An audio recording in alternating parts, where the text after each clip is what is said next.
The Vethara Empress pressed her six-fingered hand against the observation glass and watched the blue-green world rotate below her. She had ruled the Vethara continuum for 211 years. She had overseen the extinction of the Korali, the absorption of the Dunath collective, and the slow, deliberate subjugation of 43 species who had made the mistake of existing within reach of her fleet. She did not feel things the way lesser beings felt them. Her nervous system processed sensation through 7 distinct channels, each catalogued and filed. What the soft-bodied species called grief, she had experienced twice. What they called joy, she had experienced perhaps 6 times, and always with a clinical distance, the way one might note the color of a sunrise without allowing it to alter one's plans. She was not prepared for what she felt when the door to her private observatory slid open. She was not prepared because she had spent 17 years convincing herself she would never feel it again.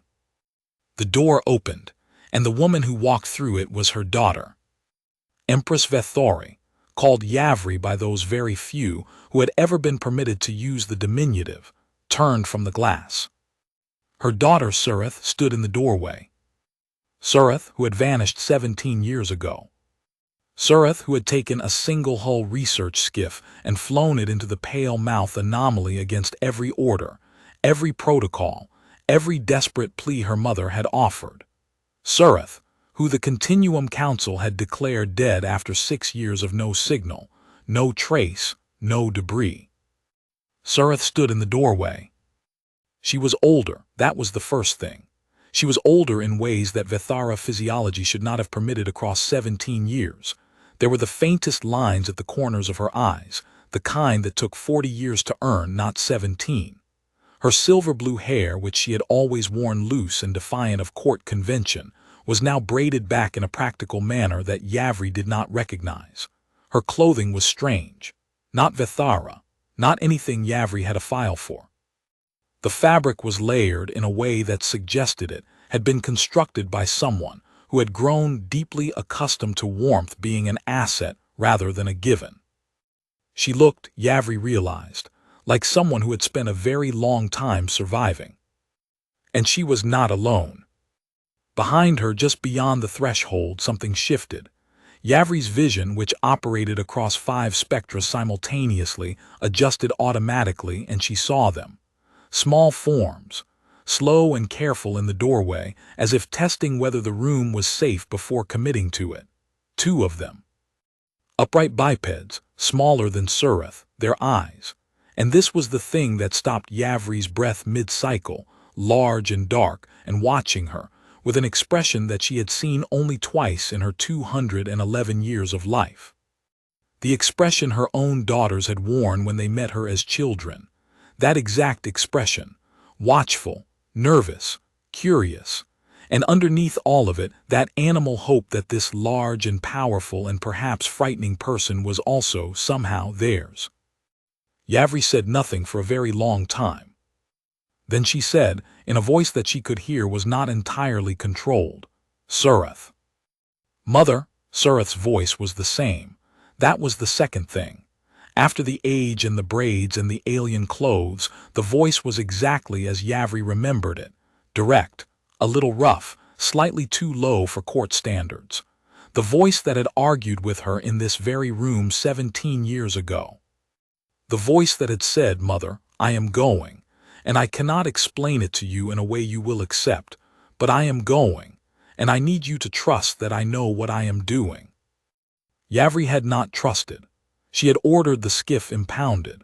Surith had bypassed the impound through a systems access code she had apparently stolen from the head of the Imperial fleet 3 months prior, and filed away for exactly such an occasion. She had always been Yavri's daughter in the most inconvenient possible ways. Surith, Yavri said again, because her voice command systems required her to say something, and she could not locate any further words. Surith stepped forward, and the 2 small forms stepped with her, matching her pace instinctively, staying close, not hiding behind her but moving in her orbit the way small things moved in the orbit of the thing they trusted most in the universe. Yavri watched them move.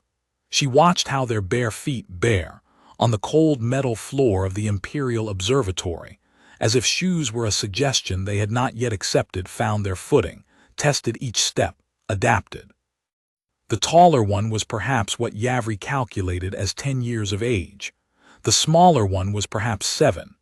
They were built the way Surith was built, the long limbs, the slight frame that did not look slight until you understood the tensile strength of Vethara musculature. But there was something else in them, something that Yavri's 5-spectra vision catalogued and then catalogued again, because it didn't fit any taxonomy she possessed. The taller one met her eyes and did not look away. That was the thing that settled it, before Yavri had managed to formulate any kind of coherent question. That steadiness, that absolutely unafraid, unbowed, direct-eyed gaze. Yavri had met the heads of 12 species in this room. She had met warlords and diplomats and the occasional desperate saint. The ones who met her eyes without flinching had always been the most dangerous, and also always the most honest. The child looked at her and did not flinch. Yavri felt something move through all 7 channels of her nervous system simultaneously, which was a thing that had happened, she believed, fewer than 10 times in her life. She said very carefully, "Are these my grandchildren?" Surith breathed out.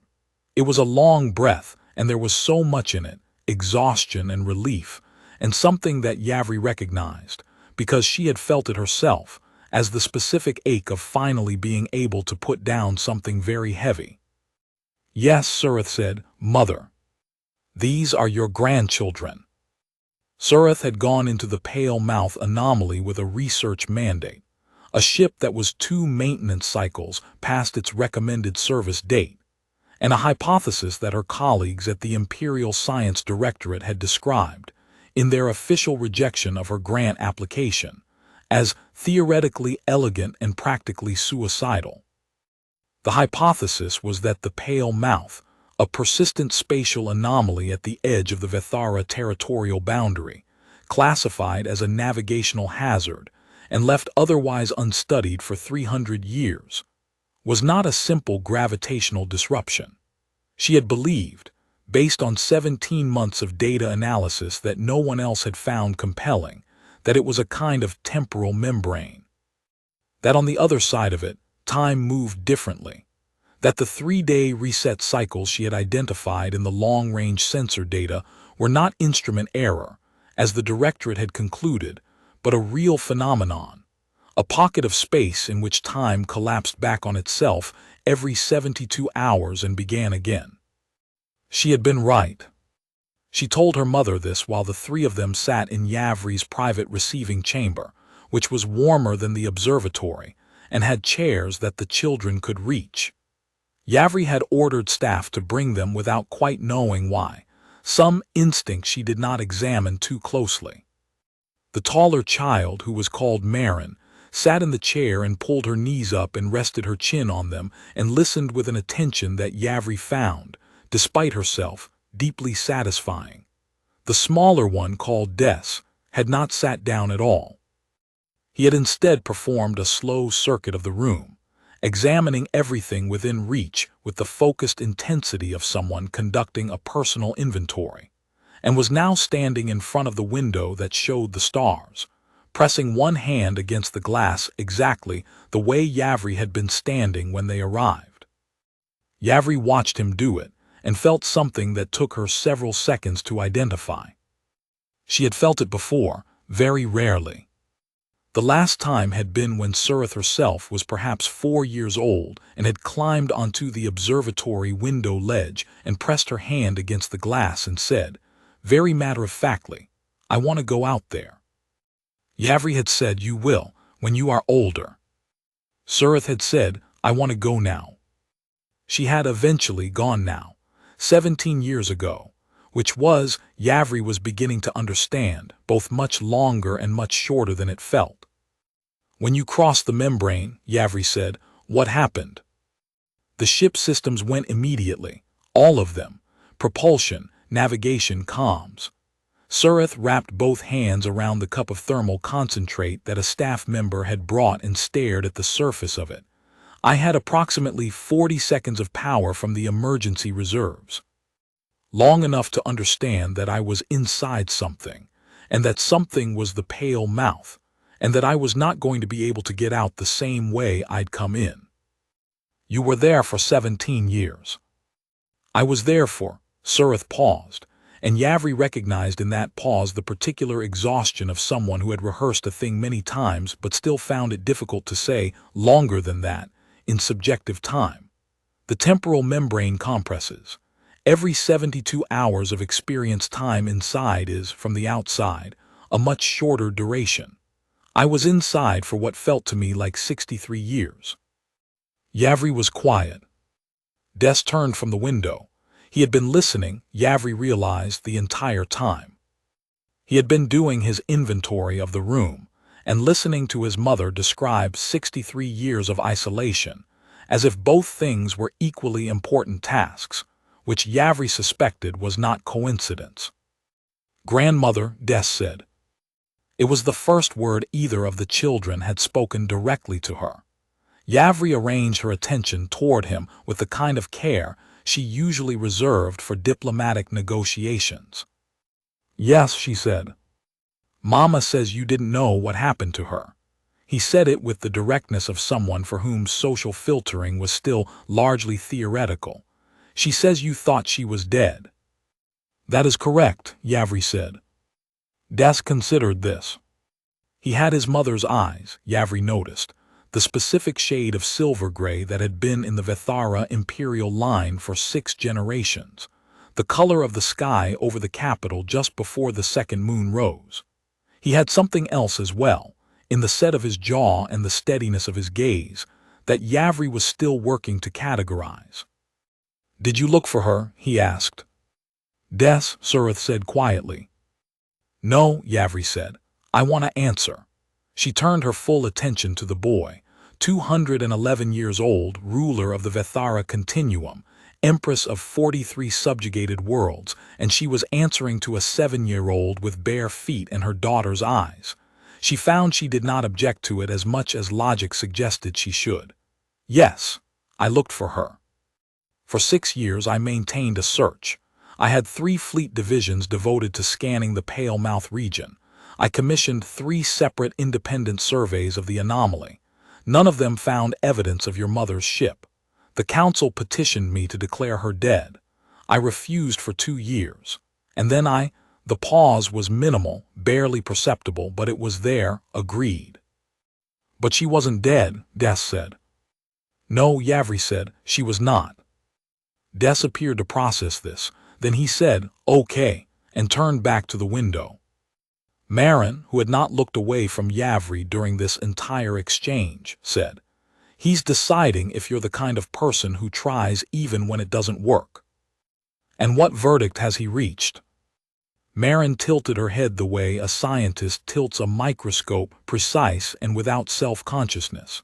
He turned back to the window. "That means yes." The story of the Pale Mouth, as Surith told it over the following 3 days. Yavri had ordered all her scheduled obligations restructured, which caused considerable distress to her senior staff, and which she did not particularly care about, was a story of adaptation. The anomaly had been, in many ways, a gift. A terrible one, the kind of gift that strips everything away and leaves only the essential question: who are you when there is no one left to watch? Surith had crashed her skiff on the inner surface of the anomaly's stable zone, a roughly island-sized fragment of physical matter, approximately 11 kilometers across, that remained coherent while everything around it reset. The island had a breathable atmosphere, liquid water, soil that turned out to be viable for growing things once she'd had time to figure out what grew. It had no other Vethara, no other ships, no rescue. It had creatures. The creatures were the worst part of the early years, Surith told them. Not because they were large, though some were, not because they were fast, though they were that too, but because they were, she eventually determined, temporal echoes. The anomaly's reset cycle didn't destroy matter, it folded it. Things that had been on the island before the anomaly formed, or things that had blundered into it over the centuries, existed in a strange doubled state, cycling through iterations of themselves. They were real and not real. They bled when you cut them. They did not stay dead, unless you understood how the cycle worked. It had taken Surith 11 cycles, 11 72-hour periods, 11 attempts that ended in retreat and recalculation, to figure out that the creature's weakness was the reset point itself. At the moment of temporal fold, everything in the anomaly was briefly suspended, and if you could get to high enough ground at that moment, above the fold line, you could be outside the reset when it happened and maintain continuity while everything below was reshuffled. The moment she figured that out, she stopped running. "That's very like you," Yavri said. "I know," Surith said without apology. Marin, who had been drawing something on a datapad with the calm industry of a child who had never in her life been required to pretend she wasn't paying attention to adult conversations, looked up and said, "She says that a lot, that things are like each other." "Your grandmother," Surith said, "made that observation." Marin appeared to find this unremarkable. "I know. She looks like she'd think like that." She looked back down at her datapad.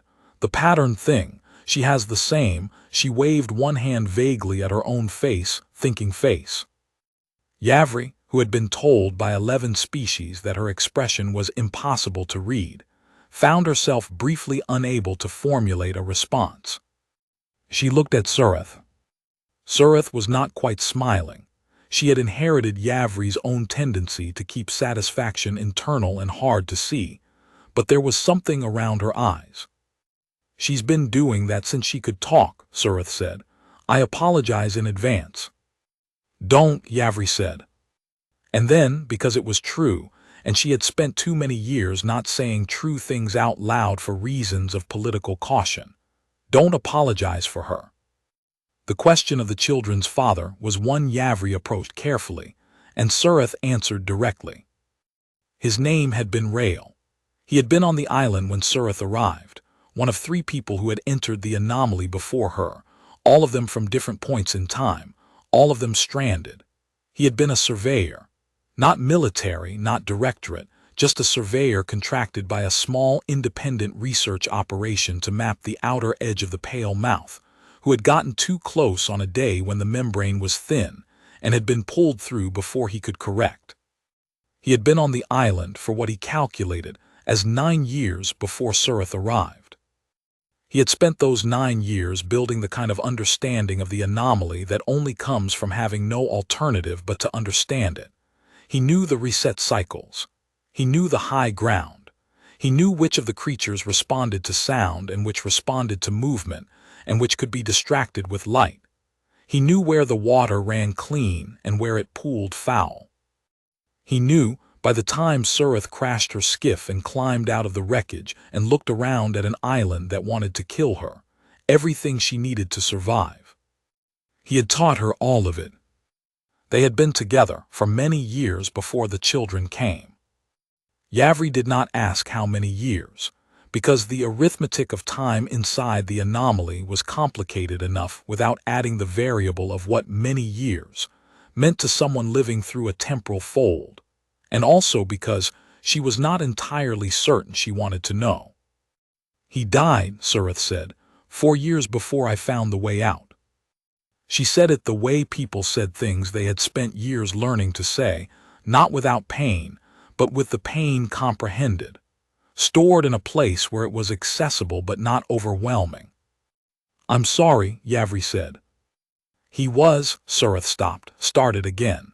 "He was a good man, he was very calm, he never used 2 words when one would do. He was the kind of person who knows how to be still in a way that makes everything around him also be still." A brief pause. "Marin has his hands." Yavri looked at Marin's hands, which were currently maneuvering a stylus around a complex geometric drawing, with a fluency that suggested the girl had been drawing since before she had language for it. "And Des?" she asked. "Des," Surith said, with something in her voice that was fond and exasperated and aching all at once. "Has his patience, which is more than I ever had." The way out had taken Surith 31 years of subjective time to find. It was not elegant. She told Yavri this with the bluntness of a scientist who had long since stopped caring whether her solutions were elegant, preferring ones that worked. It was not a calculated escape or a brilliant insight or a moment of inspiration. It was attrition. It was trying and trying a different way and failing differently and filing every failure, because even a failure told you something about the shape of the problem. The temporal membrane around the island had weak points. She had suspected this from early on. The reset cycle wasn't perfectly symmetrical. There were seconds in the fold where the boundary flickered, and something about those flickers had always nagged at her. It had taken her decades to understand what they were. Exits. Tiny, brief, unpredictable exits. Windows in the membrane that opened at the moment of fold and closed before most equipment could detect them. The solution she eventually developed was not equipment. Equipment reset. Equipment was useless. The solution was biological. Vethara biology, specifically, which had never evolved in an environment where time was a fixed variable, and therefore had sensory systems that, with training, could detect temporal fluctuation the way a healthy nervous system detects pain. She had trained herself to feel the windows. It had taken 20 years of training. She had felt the first window when Marin was 6. She had not been able to use it. She'd felt it too late. The window was too small. She hadn't been carrying Marin. She had spent the following years refining the training, making herself faster, teaching Marin, and then Des to feel it too, because they were half Vethara and their nervous systems were capable of it even if their fathers had not been.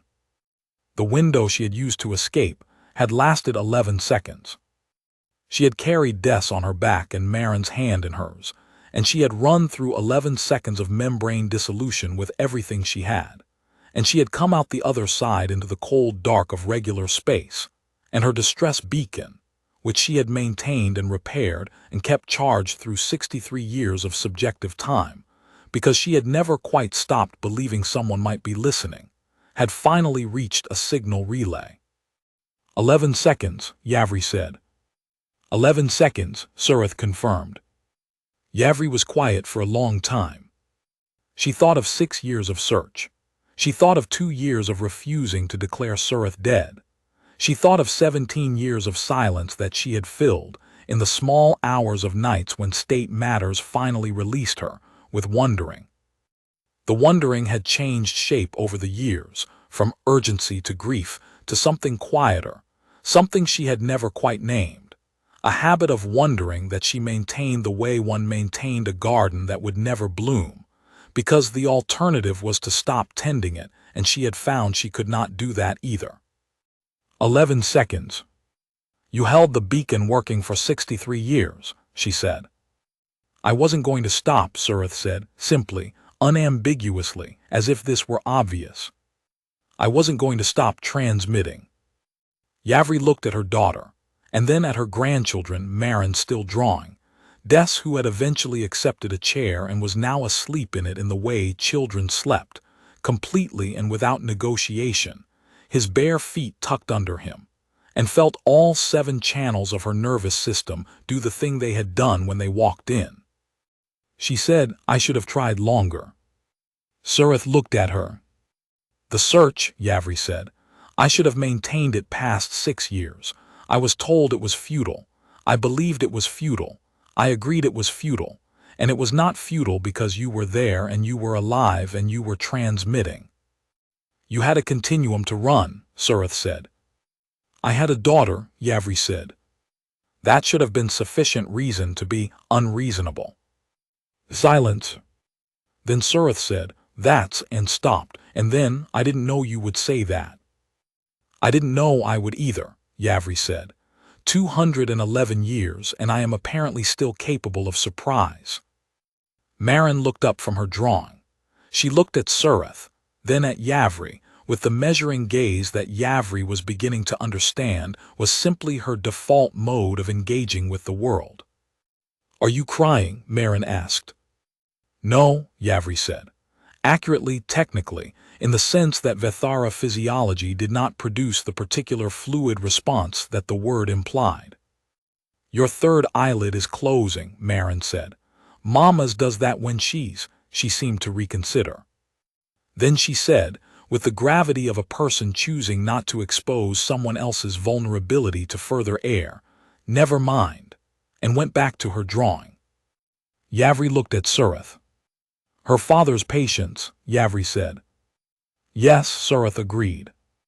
"The children adapted to the ship in the way that children who have never known any environment but a survival one adapted to new places, with intense, systematic curiosity and a complete absence of any behavior that implied they thought they were entitled to safety." Yavri noticed this and did not comment on it directly, because she understood that to comment was to make it a thing, and it was not yet a thing that Marin and Des had words for. But she watched it. She watched Des take the long way around any corner he hadn't already scouted, watched him file exits the way a small animal files exits, watched him assess the 2 senior staff members who entered the chamber each morning to bring them food with the quiet thoroughness of someone who had learned early that you didn't get to be careless about who was in your space. She watched Marin, who was less physically cautious but more socially precise. Marin clocked the hierarchy of the staff within about 6 hours of arrival, and thereafter navigated it with a diplomat's instinct, being polite to everyone but directing actual requests only at people who had demonstrated they were able to fulfill them. They were remarkable children. They were also children who had been raised in a place that would kill you if you weren't remarkable, and Yavri was aware that these things were not unrelated. She said to Surath on the second evening when the children were asleep, "What do they need?" Surath looked at her hands. She had been doing that periodically, Yavri had noticed, looking at her own hands with the expression of someone recalling what her hands had been required to do and quietly taking inventory. "Time," Surath said finally. "They're adjusting. It's a lot all at once. Gravity that's slightly wrong, air that smells like nothing in particular, no sounds they recognize." She paused. "On the island there were always sounds. The anomaly has its own, not loud but constant, a kind of low vibration in everything. They've never slept in silence." "I can arrange sound," Yavri said. Surath looked at her. It was not a look of surprise, exactly, more the look of someone who has recalibrated an expectation. "You've changed," she said. "I have had 17 years to practice being a version of myself you might come back to," Yavri said, "and I was not certain I was doing it correctly." Surath said nothing for a long moment. Then she said, "On the island, in the bad years, there were a lot of bad years, Mother. I used to tell Marin stories about you, before she was old enough to understand who you were. I'd tell her there was an empress who was very powerful and very stubborn and who had silver-gray eyes, and that someday we were going to go find her." Yavri waited. "She asked me once if the empress was good," Surath said. "She was about 3. I didn't know what to tell her. I said that the empress was complicated, that she did large things that affected a lot of people, and that large things always had costs, and that whether or not she was good depended on whether the things she was doing were worth the cost." Surath stopped. Then, Marin thought about it for a long time, and then she said, "Is she good to you?" And I said, "She is trying to be." And Marin said, "Then we should go find her." Yavri felt the 7 channels do their thing again. "I would like to be worthy of that calculation," she said. "I know," Surath said. "That's why I came back." The Continuum Council met on the 4th day.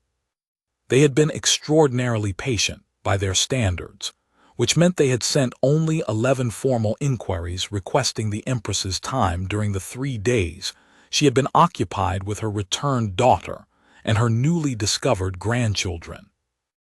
Yavri had answered each one with a single-line acknowledgement and 0 additional information, which she knew was causing considerable anxiety among people who were unaccustomed to the Empress being opaque about her activities, and which she also knew was causing a category of quiet, productive uncertainty among people who were very good at reading Yavri's silences, and had noticed that this one felt different from the silences that preceded military actions or administrative restructuring.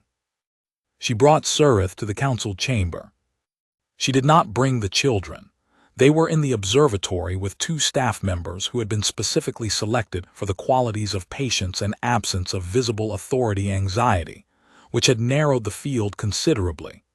But the council would know, very shortly, that they existed, and Yavri had decided that it was better for them to know it in her presence than to have the information reach them through the channels it would inevitably use.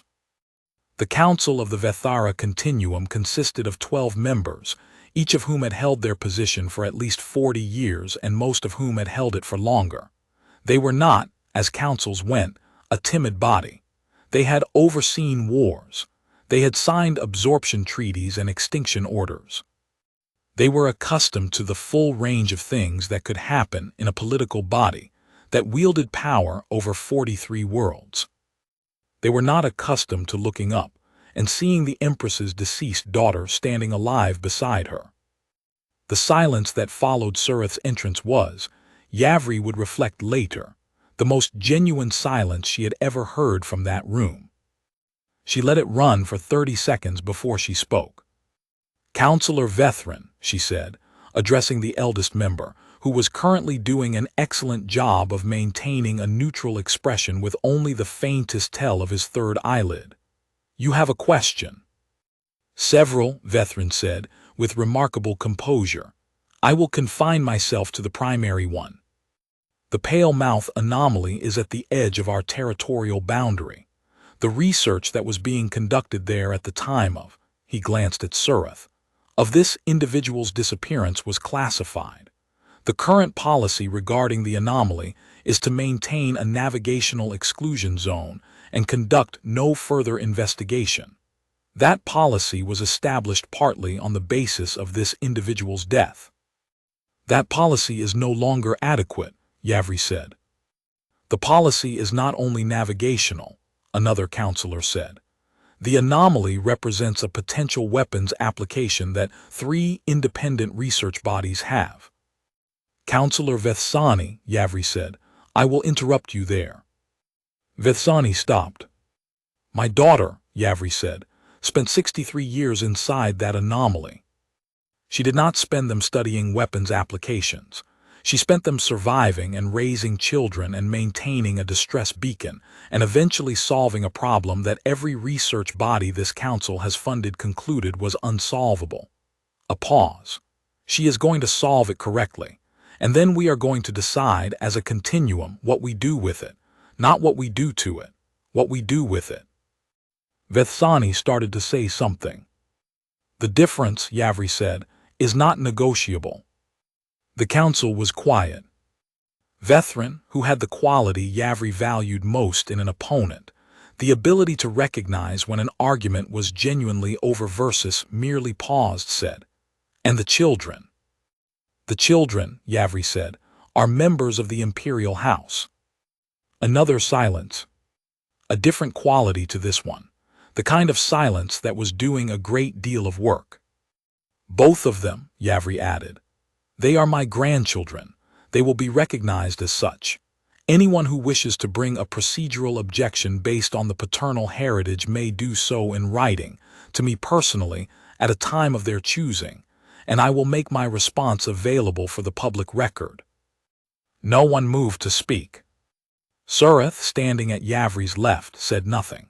But Yavri felt, with the precision of a woman who had spent 211 years reading rooms, the particular quality of stillness that meant her daughter was holding the specific emotion that Yavri would have called, if she were being direct about it, vindicated.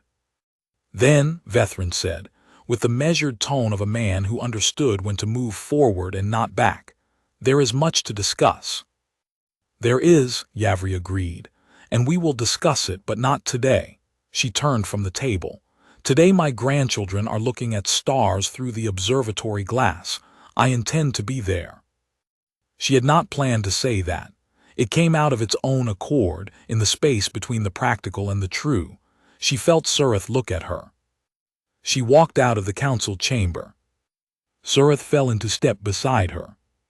They walked in the particular comfortable silence of two people who were used to silence with each other. Not comfortable because it had always been easy, but because they had each been in the other's absence long enough to understand that silence together was better than silence apart. After a moment, Surith said, "Des asked the staff member this morning about the stars. Apparently he spent an hour asking her to name them. And then he spent another hour telling her which names were wrong and what they should be instead, based on the island's sky. Yavri considered this. He named them himself. He named everything on the island himself. He was 4. He ran out of official nomenclature. Surith's voice held something warm in it. Rael was the same way. He renamed the creatures when the official classifications didn't work for him.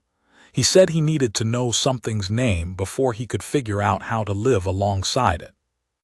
"That is," Yavri said, "a surprisingly sophisticated epistemology for the kind of person who would go surveying at the edge of the pale mouth."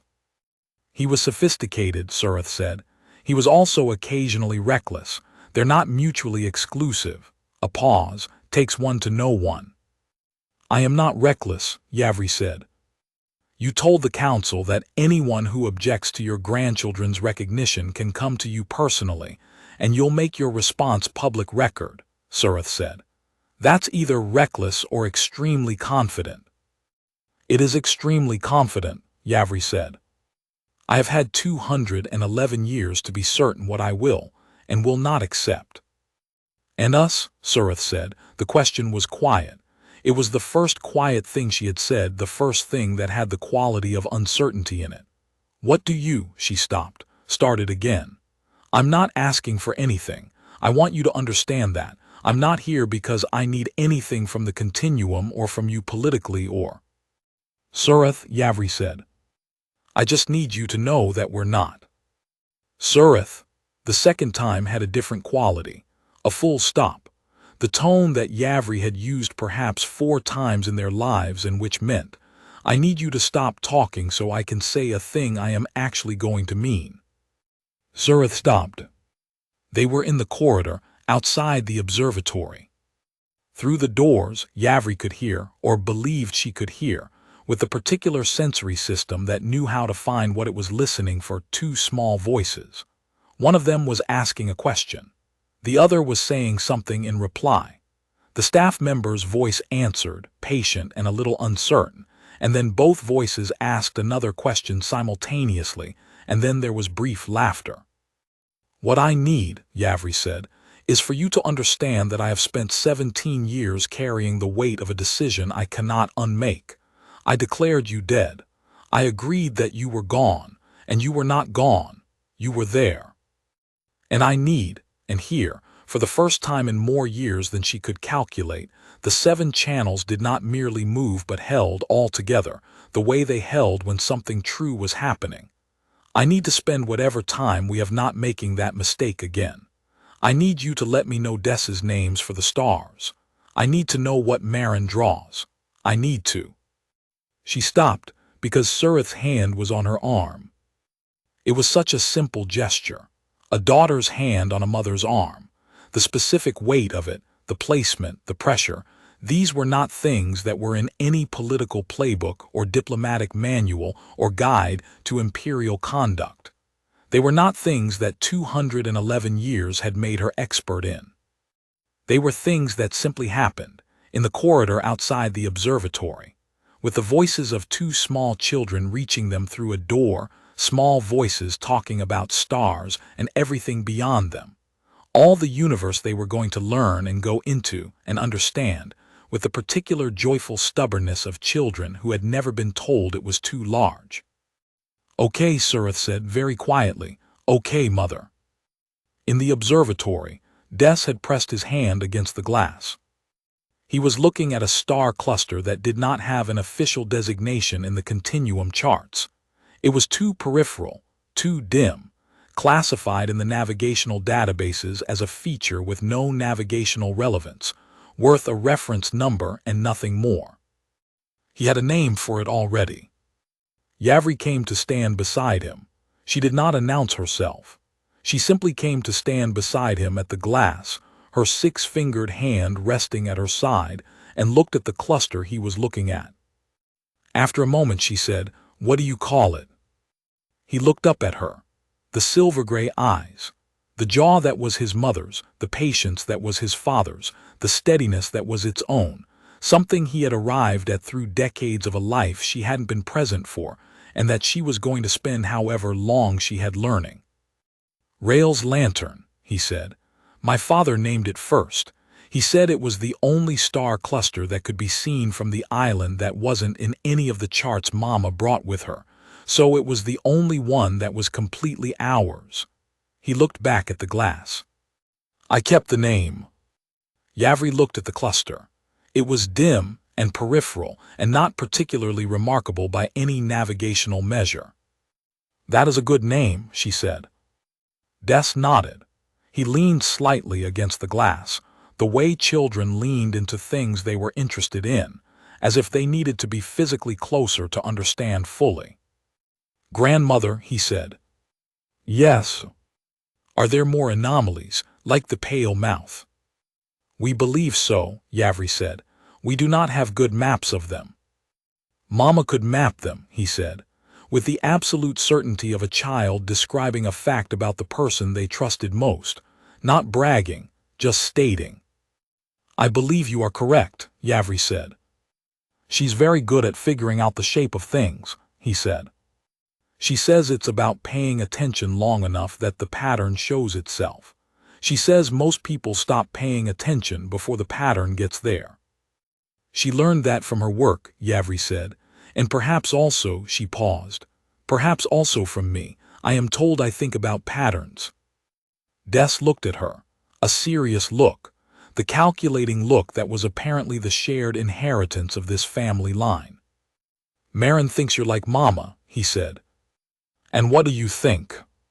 He considered it. With the patience that had been his father's and that was now his own, he considered it carefully.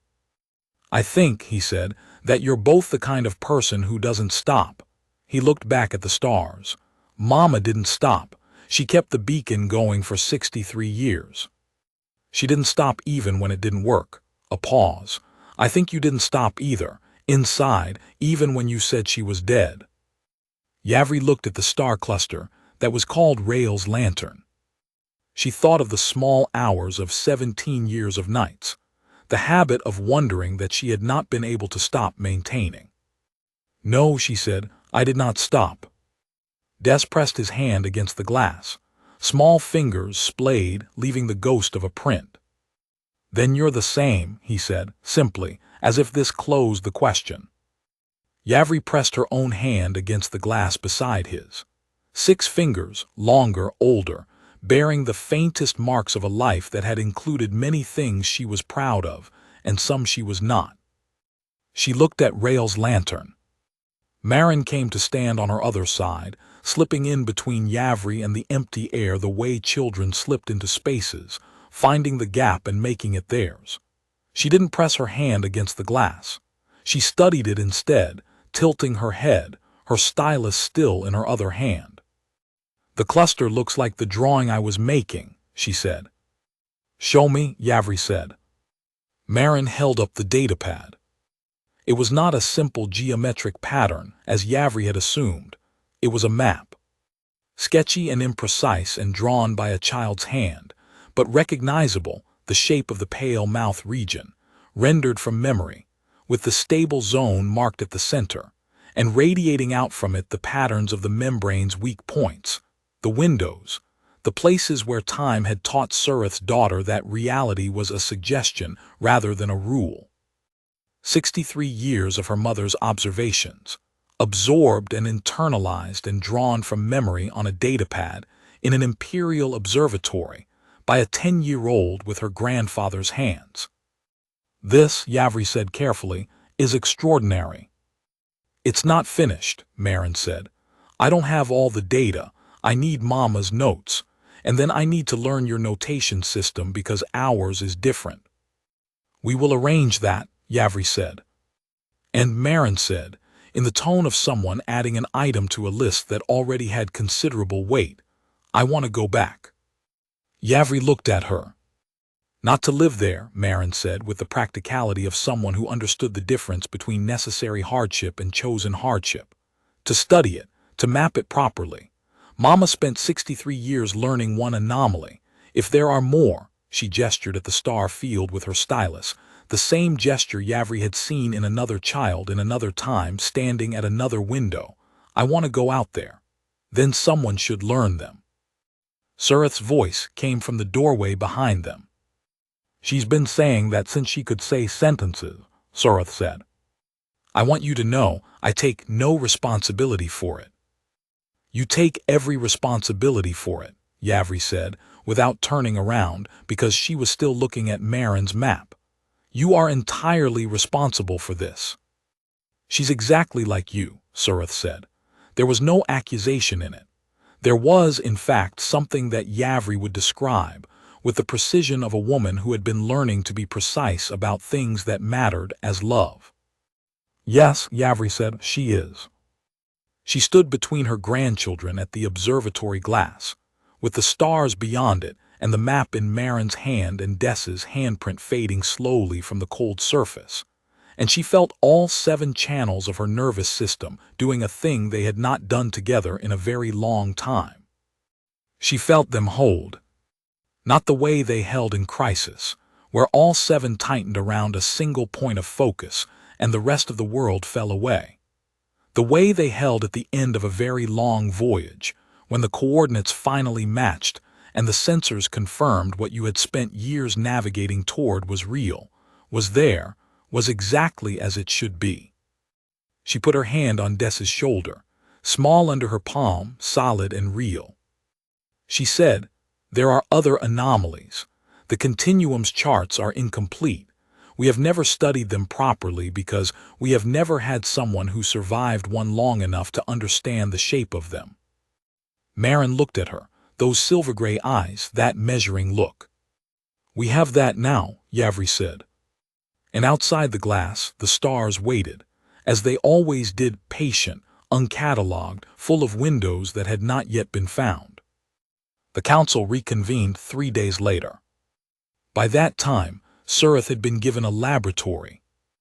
It had not been requested through formal channels.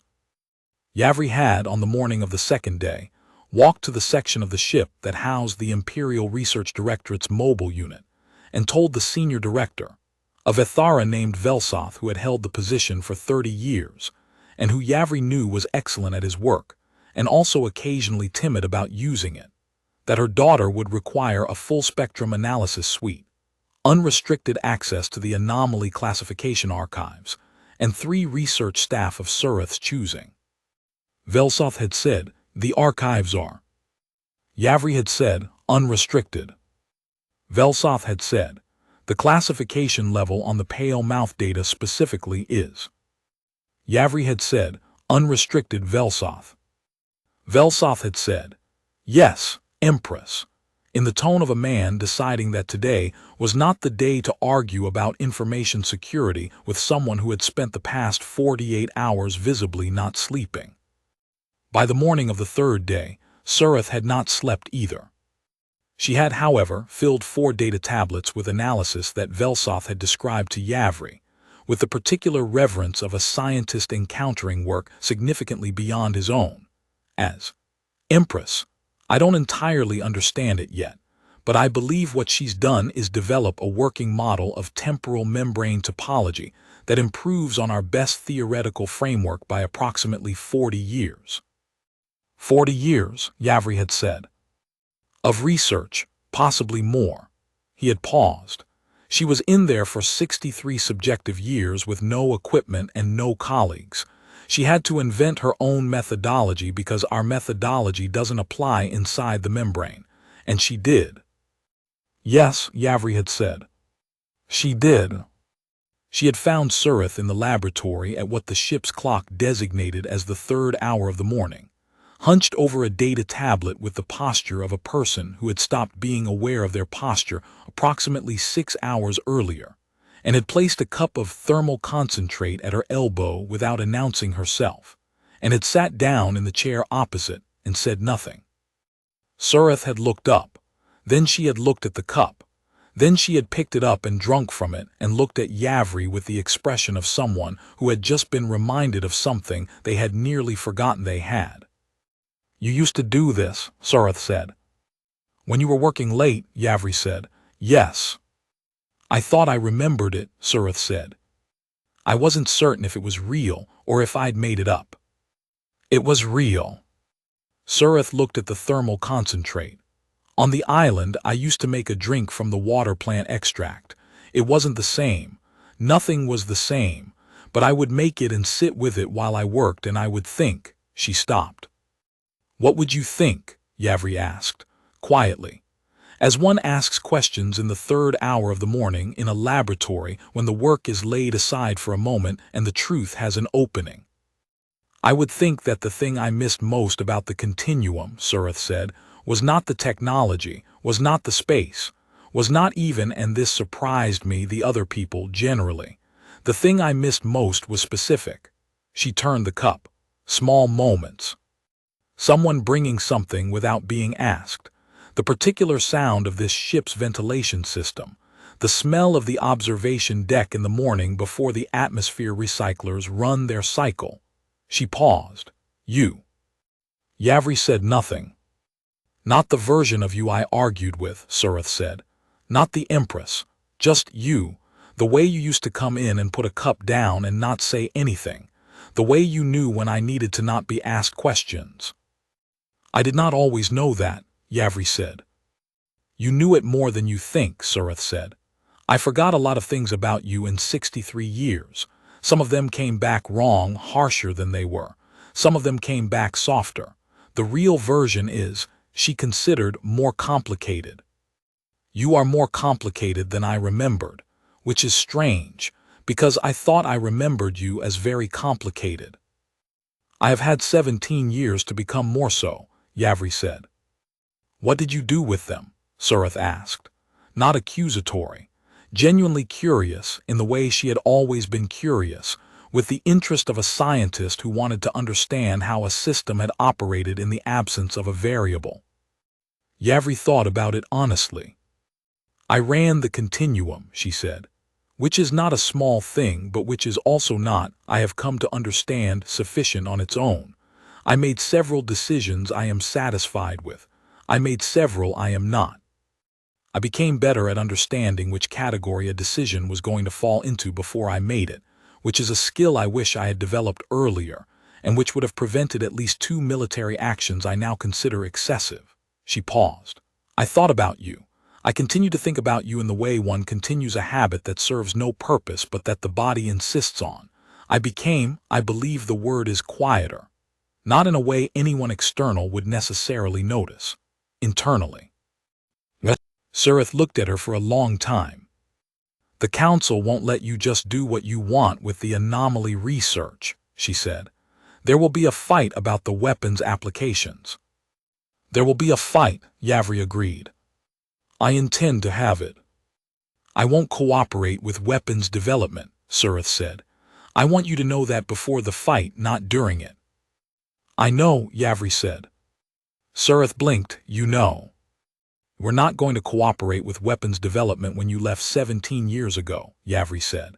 "That was, in fact, one of the substantive points of our last argument. The Directorate's interest in the Pale Mouth at the time was military. You objected. I told you the decision wasn't yours to make. You stole the access code for the Imperial Fleet's impound system and left." A pause. "I have had 17 years to consider that argument. I have come to believe your position was correct." Surith stared at her. "Close your mouth," Yavri said, not unkindly. "You look startled." "I am startled," Surith said. "You should be less so. I am capable of changing my position when evidence warrants it. I have been wrong before." "Have you ever said that out loud before?" "Twice," Yavri said. "You have now heard it a 3rd time. Do not make a great deal of it." Surith made a sound that Yavri identified after a moment as a laugh. Not a large one. Contained and quiet, the kind of laugh that was mostly held back. She had always laughed that way, contained, as if laughter were a resource to be rationed but real. "Okay," Surith said. "Okay." "Tell me about the model," Yavri said, nodding at the data tablets. "Velsoth says it is 40 years ahead of current theory." "Velsoth is being conservative," Surith said. And the way she said it, the slight edge that was not arrogance but was precision, the tone of a person who knew what the work was worth, was so familiar, so exactly itself across 17 years and 63, and all the distances between, that Yavri felt the 7 channels hold again with that full-body sensation of something found. She settled into the chair. Surith turned the data tablet. And in the laboratory, in the 3rd hour of the morning, with the stars holding still beyond the porthole glass, and the anomaly model glowing between them like a new kind of map, they began. Marin's map turned out to be accurate. This was determined 12 days after their arrival, when Velsoth's team had cross-referenced Marin's hand-drawn rendition of the pale mouth's internal membrane topology with the data from Surith's tablets and the long-range sensor archives, and discovered that the child had, from memory, reproduced her mother's observations with an error margin of less than 3%. Velsoth reported this to Yavri with the expression of a person who had just encountered something that significantly revised his framework for what was possible. Yavri said, "She draws what she sees." "She drew from memory," Velsoth said. "She drew a spatial topology that required 63 years to develop from memory on a datapad in an observatory without any reference material." "Yes," Yavri said. "She's 10 years old," Velsoth said. "I am aware," Yavri said. Velsoth paused. Then, with the particular quality of a very competent person asking a question they are not certain is within their purview, "Empress, what are you going to do with her?" It was, Yavri understood, a real question, not a political one. Velsoth was asking it the way he asked science questions, because he genuinely wanted to know the answer, because the answer had implications, because the right answer mattered. "I am going to let her do whatever she wants to do," Yavri said, "with every resource I have." Velsoth was quiet for a moment. "Good," he said, which was not a thing he had ever said to an imperial directive before, and which Yavri filed away as meaningful precisely because of that. Des named 12 more star formations in his first month aboard. He did this with absolute seriousness, and a methodology that Yavri came to understand was inherited equally from both parents. Surith's systematic attention to pattern, and Rael's insistence that a name had to fit the thing rather than the other way around. He would study a formation for several days, walking to the observatory at odd hours, pressing his hand against the glass, looking, and then announce the name with the finality of someone filing a report. The staff had begun without being asked to record them. Yavri discovered this when she was reviewing the observatory logs and found a running document titled, in the hand of one of the junior environmental staff, Des's Catalog. It had 27 entries. Each entry included the formation's coordinates, Des's name for it, and a brief note, written by the staff member, about why he had chosen that name. She read it 3 times. Then she called the junior staff member and told him the catalog was now an official Imperial Archive document and would be maintained accordingly. The staff member had looked briefly as if he might faint, which Yavri considered an appropriate response. The Council's fight about weapons applications happened on the 14th day, as Yavri had predicted. It was led by Councillor Vethsani, who had prepared a formal brief that was, Yavri acknowledged privately, well constructed. The pale mouth research had military implications. A temporal membrane that reset every 72 hours if weaponizable could trap enemy fleets in a cycle of reset, could, in theory, Remove opposing forces from the field of conflict without a single casualty. The ethical calculus was not simple. The strategic advantage was significant. Surith was not present. Yavri had not invited her, and Surith had not asked to be included, which Yavri took as trust of a specific and significant kind. She let Vethsani finish his presentation. Then she said, "You are describing a weapon that traps living beings in a temporal loop. You are doing so using research conducted by the person who was trapped in that loop for 63 subjective years. I want to make certain the Council understands that connection before we proceed." The chamber was quiet. "My daughter," Yavri said, "did not survive 63 years inside the Pale Mouth by the grace of continuum military technology. She survived it by solving the problem herself. She solved it without colleagues, without equipment, without any of the infrastructure this Council controls. She solved it because she is a scientist who does not stop." A pause. The correct response to 63 years of that work is not to point it at an enemy. The correct response is to understand what she built, fund its continuation, and follow where it leads. Vethsani said, "The strategic applications." "We'll wait," Yavri said. "They are not going anywhere. The anomalies are not going anywhere. And if and when we reach a point where this research has matured enough to have a genuine strategic application that Surith herself determines is ethically sound, we will have that conversation again." She looked around the table. "We will not have it today, and we will not have it without her." She waited. Vethrin said from the far end of the table, seconded. It was not how imperial proceedings worked. There was no procedural mechanism for a council member to second an empress's decision. Vethrin knew that. He said it anyway, in the tone of a very old man who had decided the procedural mechanism was less important than the statement. 3 other council members said, "Agreed." Vethsani looked at the table. He was a good politician. He knew when the arithmetic had shifted. "We will table the strategic review," he said, "until Dr. Surith has completed her initial analysis phase." "Dr. Surith," Yavri said, "yes." She had not used that title before. Surith had no formal credentials from any institution that the Continuum recognized. She had been working outside any institutional framework for 63 years.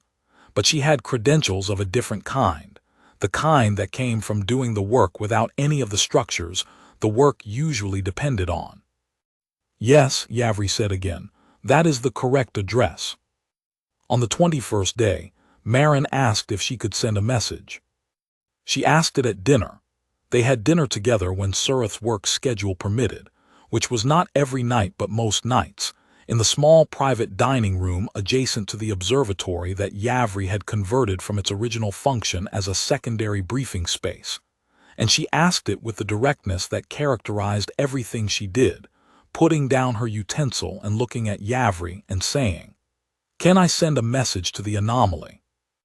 Surith looked up from her own plate, a brief, measuring look not at Marin but at Yavri. "Who are you sending a message to?" Yavri asked.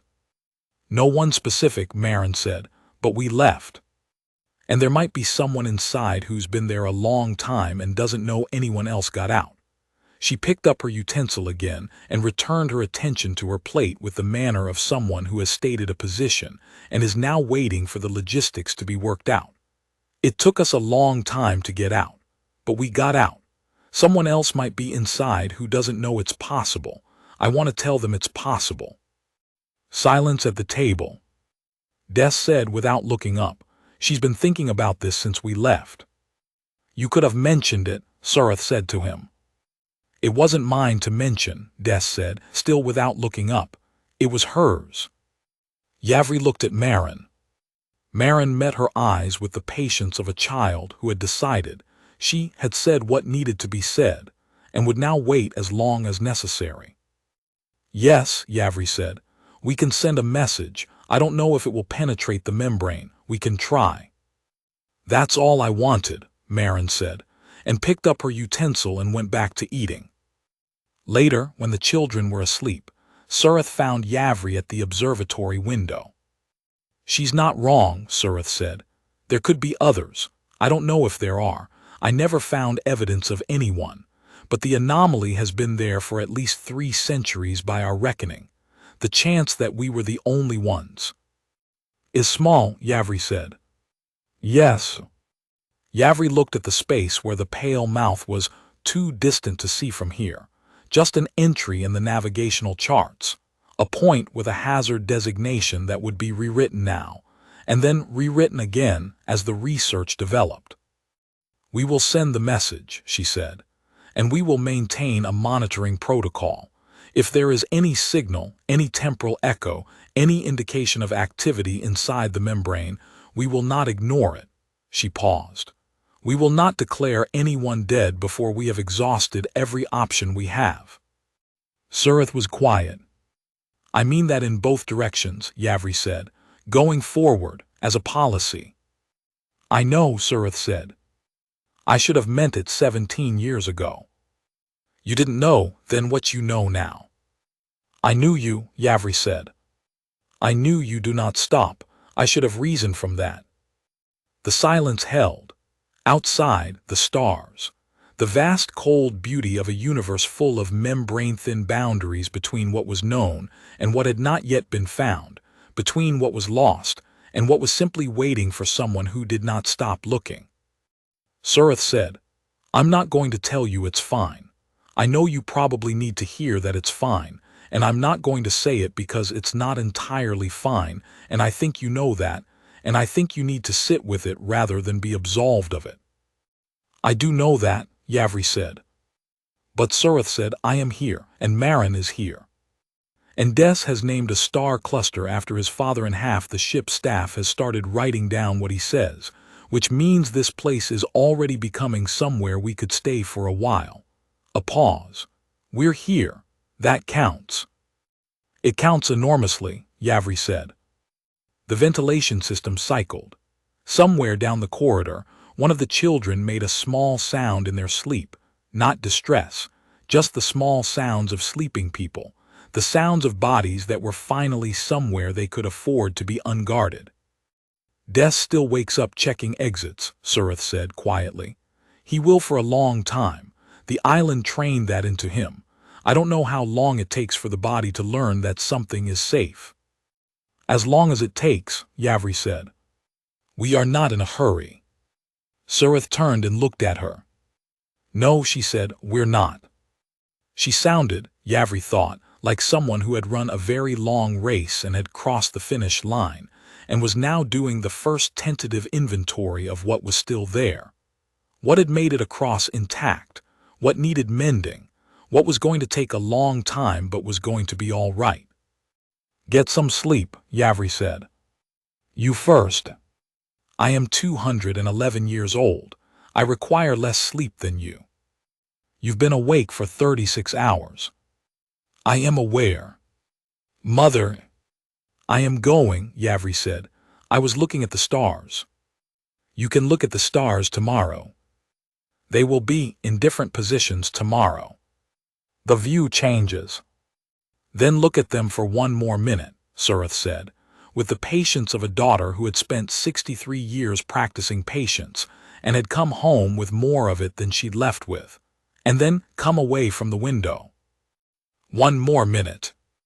Yavri looked at the stars, the catalogued ones and the named ones and the ones that had no name yet, but that a 10-year-old with her grandfather's hands and a 7-year-old with his father's patience were going to spend a very long time finding names for. And she felt the 7 channels of her nervous system hold in that full-body way, the way they held at the end of long voyages. The way they held when the navigator finally confirmed that the coordinates matched, and the thing you had been navigating toward was real. Then she came away from the window. Behind her, the stars continued their slow, indifferent, beautiful turning.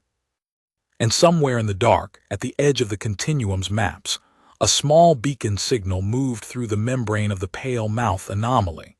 A single repeating tone, patient and persistent, the message that a child had written in the language of pure electromagnetic transmission, the simplest possible meaning carried at the speed of light through a fold in time. Someone got out. It is possible. Do not stop.